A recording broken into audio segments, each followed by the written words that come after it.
Hello guys, welcome back. तो पिछले episode में हमने देखा था कोकोसीबो वर्सेस सानेमी का इंटेंस बैटल एंड उस बैटल की एक मोमेंट ऐसी आती है जब कोकोसीबो अपना डेडली मूव अनलीज करता है बट सानेमी वहां से वैनिश हो जाता है और तभी वहां पर अपीयर होती है एक मैसिव फिगर जो कि अपना स्टोन हाशिरा ग्योमी हिमेजिमा। तो ग्योमी हिमेजिमा अपनी courage and massive will power के साथ इस बैटल को ज्वाइन करने वाला है, लेकिन उससे पहले प्लीज आप लोगों से एक छोटी सी रिक्वेस्ट है कि आप लोग इस वीडियो को एक लाइक जरूर कर दीजिए एंड चैनल को सब्सक्राइब करना बिल्कुल भी मत भूलना, क्योंकि अब इन्फिनिटी कैसल सीरीज अपने पीक पर पहुंचने वाली है। तो इसके बाद अब हम लोग स्टार्ट करते हैं अपनी सीरीज को।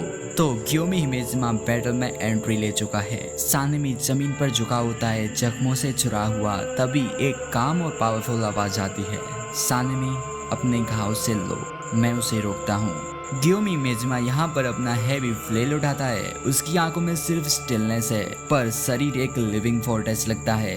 सानेमी सिरे लाता है और कहता है, मुझे माफ कर दो, मुझे इस हालत में नहीं आना चाहिए था। तो कोकोसीबो यहाँ पर अब तक सीरियस था, लेकिन अब उसकी आंखों में चमक है। 300 सालों में ऐसा शक्तिशाली योद्धा नहीं देखा। वो यहाँ पर ऑलमोस्ट एक्साइटेड होता है। ग्योमी साइलेंटली इनहेल करता है और कोकोसीबो फील करता है हवा उसकी तरफ खींची जा रही है। ग्योमी की चेन हवा में घूम रही होती है एक धमाकेदार रिदम के साथ। ग्योमी सडनली अटैक करता है फुल स्विंग के साथ। कोकोसीबो डॉज करता है, लेकिन ग्योमी यहाँ पर रुकता नहीं है। एक हैवी एक्स कोकोसीबो की तरफ झटक दी जाती है। कोकोसीबो जो पहले काउंटर अटैक करने जा रहा था फोर्स होता है पीछे हटने के लिए, लेकिन तभी ग्योमी अपनी रियल मूव अनलीज करता है, स्टोन ब्रीथिंग सेकंड फॉर्म अपर स्मैश। फ्लेल सीधा ग्राउंड से इम्पैक्ट करता है और शॉक वेव्स कोकोसीबो के आसपास की हवा को हिला देते हैं। सानेमी यहाँ पर ये सब देखते हुए सोचता है, ग्योमी सच में सबसे ताकतवर है में से।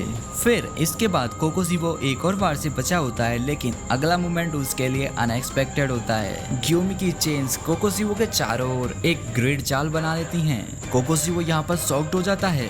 वो झटक कर छूटने की कोशिश करता है, लेकिन ये चेन किसी आम मेटल की नहीं, ग्योमी का विल पावर उस चेन में डाल दिया गया है। ग्योमी फुल फोर्स से कोकोसीबो का सर काटने चला जाता है, लेकिन डीमन नैरोली डॉज कर लेता है। अपने सर को तो बचा लेता है, लेकिन एक लंबी लॉक ऑफ हेयर हवा में उड़ जाती है। वो गुस्से से चिल्लाता है, तुम मुझे छूने का सपना भी नहीं देख सकते थे। और नेक्स्ट मोमेंट में ही चार्जेस ब्लेड स्पीड से ग्योमी की नेक पर आता है, लेकिन ग्योमी लास्ट सेकंड में जंप कर लेता है और फिर अपनी एक्स को हवा में छोड़ता है। कोकोसीबो यहाँ पर इवेट करता है, लेकिन उसका रोप फट जाता है। ग्योमी यहाँ पर रुकता नहीं है। फ्लेम का नेक्स्ट स्विंग और भी ज्यादा खतरनाक होता है। कोकोसीबो उससे खुद को बचा लेता है, बट चेन्स कोकोसीबो के ब्लेड को ट्रैप कर लेती है। ग्योमी चेन्स खींचता है और ब्लेड तोड़ दिया जाता है। एंड यहाँ पर ग्योमी यूज करता है stone breathing fourth form, but Kokushibo ने यहाँ पर यूज की है moon breathing second form. Ground पूरा हिल जाता है,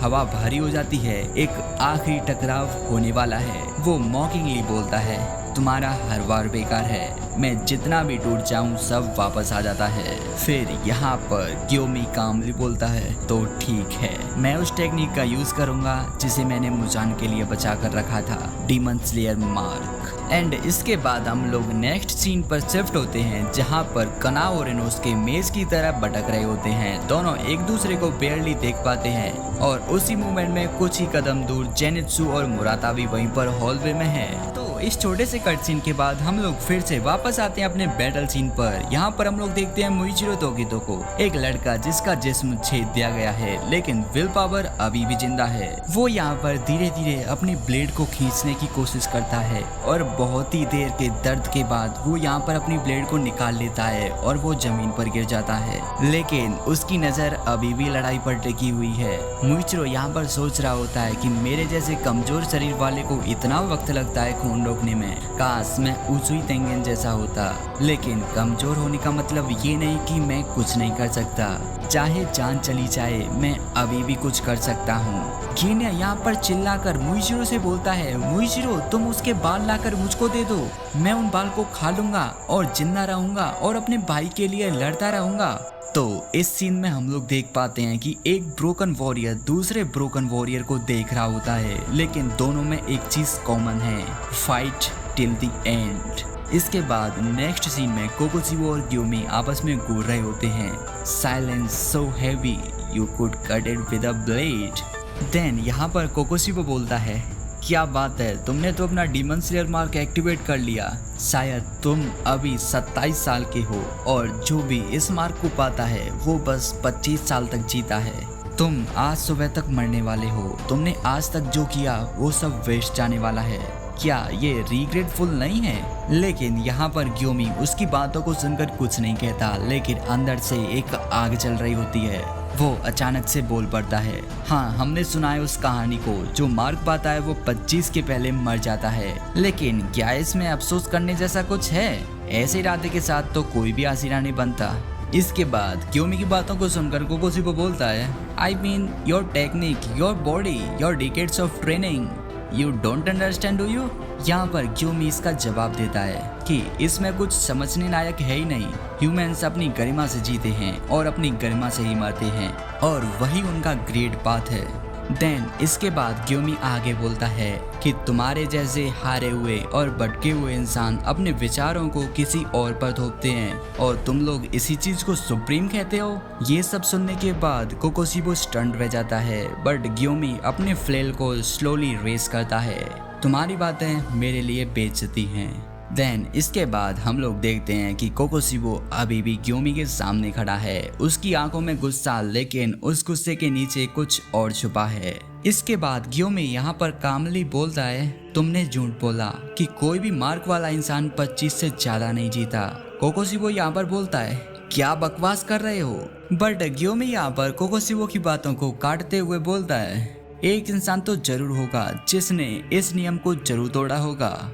और शायद से ये सब सुनने के बाद कोकोसीबो एक फ्लैशबैक में चला जाता है। He jolts a sudden realisation in his expression. Gyomei यहाँ पर कोकोसीबो से बोलता है, तुमको कुछ भी बोलने की जरूरत नहीं है, तुम्हारे रिएक्शन ने ऑलरेडी बता दिया है। सडनली कोकोसीबो यहाँ पर स्विच करता है अपने ब्लेड को अटैक करने के लिए, लेकिन ग्योमी इंस्टेंटली ब्लॉक कर लेता है उसके ब्लेड को अपने फ्लेल और चेन के साथ। इसके बाद सीन कट होकर सीधा सानेमी पर चला जाता है। वो यहाँ पर बैठा हुआ है और हेवीली ब्रीथिंग कर रहा है। वो अपने गांव को सिल रहा होता है और उसकी बॉडी यहाँ पर टेंस्ड है। बट तभी सानेमी को अपनी बॉडी के अंदर एक स्ट्रेंज हीट महसूस होती है और उसका डीमन स्लेयर मार्क अवेकन हो जाता है। एंड देन सानेमी ग्योमी से बोलता है, ग्योमी मैं अभी भी लड़ सकता हूँ। और फिर कोकोसीबो यहाँ पर सानेमी को खड़ा देखकर शॉक में हो जाता है। Impossible, These two, they are moving as if one. Then इसके बाद सीन सीधा कट होकर हाशिरा ट्रेनिंग के फ्लैशबैक में चला जाता है। यहाँ पर सानेमी बोलता है, thanks for always being there Gyomei. फिर ग्योमी बोलता है, Sanemi we train for this moment. Then scene सीधा तुरंत कट होकर वापस आता है बैटलफील्ड पर। कोकोसीबो यहाँ पर शॉक्ड होते हुए सोचता है, could it be are all the Hashira of this era marked? और फिर इसी के साथ यहाँ पर चैप्टर 170 खत्म हो जाता है और यहाँ पर Gyomei and Sanemi stand side by side breathing heavily in rhythm. तो दोस्तों वो कहते हैं ना कि हर नया युग अपने साथ नए योद्धा लाता है और इस बार हाशिरा सिर्फ लड़ नहीं रहे हैं, वो लिख रहे हैं डीमन स्लेयर की सबसे बड़ी हिस्ट्री। एंड इसके बाद ये बैटल और भी ज्यादा इंटेंस होने वाला है। तो प्लीज आप लोग नेक्स्ट पार्ट्स के लिए सब्सक्राइब चैनल को जरूर कर लीजिए। और अगर आप लोगों को आज का ये पार्ट इंटरेस्टिंग लगा हो तो प्लीज आप लोग इस वीडियो को लाइक जरूर कर दीजिएगा। एंड आप लोगों को इस बैटल के बीच कौन सा मोमेंट सबसे ज्यादा पसंद आया प्लीज उसको कमेंट करके जरूर बताइएगा। तो मिलते हैं नेक्स्ट वीडियो में, तब तक आप लोग अपना ख्याल जरूर रखिएगा। और अगर आप लोगों ने इससे पहले के पार्ट्स नहीं देखे तो उनके लिंक्स आप लोगों को डिस्क्रिप्शन में मिल जाएंगे या फिर आप लोग मेरे चैनल पर जाकर देख सकते हो। रिसेंटली मैं अभी डीमन स्लेयर सीरीज को कंटिन्यू कर रहा हूं तो उनके आप लोगों को एपिसोड्स हमारे चैनल पर मिल जाएंगे, तो उनको जाकर आप लोग देख लीजिएगा अगर आप लोगों ने नहीं देखे हैं तो चलिए अब जाने का समय आ गया है। Bye bye.